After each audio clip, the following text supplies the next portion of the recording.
안녕하세요. 이슈도 이슈의 정순영입니다. 얼마 전에 그 압구정동의 한 아파트에서 이 경비원분께서 분신하셔서 정말 세간에 큰 화제가 되기도 했었죠. 경비원의 처우에 대해서 정말 다시 한번 생각해보는 그런 시간들이 됐었는데 더욱더 어이없는 일이 발생을 했습니다.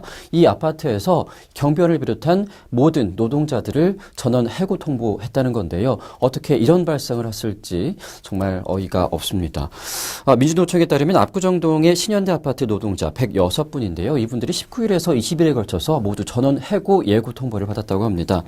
사실 이 해고 예고 통보는 이 통상 경비업체 재계약이 있을 때마다 있어 왔기는 한다고 합니다. 통상적인 절차라고는 하는데 이번 통보는 뭔가 좀 달랐다고 하는데요.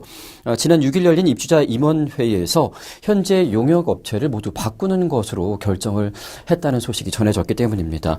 이번 사건으로 사실 아파트 이미지가 많이 훼손됐다, 아파트 값이 떨어지고 있다, 이런 소식들이 많이 들려오면서 이 임원회의에서 보복성으로 모두 해고하려는 것이 아니냐, 이런 추측이 나오고 있는 상황인데, 하지만 입주자 대표회의 측은 아직 확정된 사안은 아니다라고 모두 정면 부인하고 나선 상태입니다. 얼마 전에 있었던 회의에서 동 대표회장이 이런 의견을 내놓은 것은 사실이라고 합니다. 하지만 다음 달 초에 열릴 그런 회의에서 결정될 사안인데 아직 결정된 것이 없는 가운데서도 이런 소식이 전해져서 당황스럽다라는 건데요.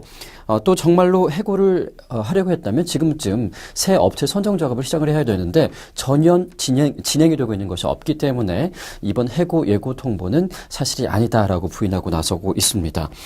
한편에서는 이번 논란이 노조와 입주자 대표회의 간에 긴 기싸움이 벌어지면서 우위에 서기 위한 그런 하나의 카드로 내민 것이다라는 분석도 나오고 있습니다.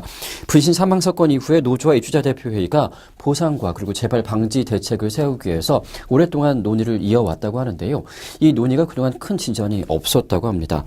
따라서 이 해고 카드를 놓고서 양측에서 서로 이 우위를 점하기 위해서 그동안 이 줄다리기를 하고 있는 것이다라는 추측을 하고 있는 건데요. 어찌됐건 간에 이 압구정동 아파트 이 분들께서는 이번 사건으로 인해서 여러 면에서 참 큰 그 악명을 떨치시게 됐습니다. 물론 모든 입주자분들께서 그러지는 않으시겠죠. 일부 분들이겠지만은 이번 사건으로 인해서 그동안 이 노동자분들에게 어떻게 대해왔는지 한번 반성할 수 있는 계기가 될 수 있을 거라고 생각을 했는데 오히려 전원 해고 통보를 했다고 하니까 참 어처구니가 없다라고도 말을 할 수가 있을 것 같은데요.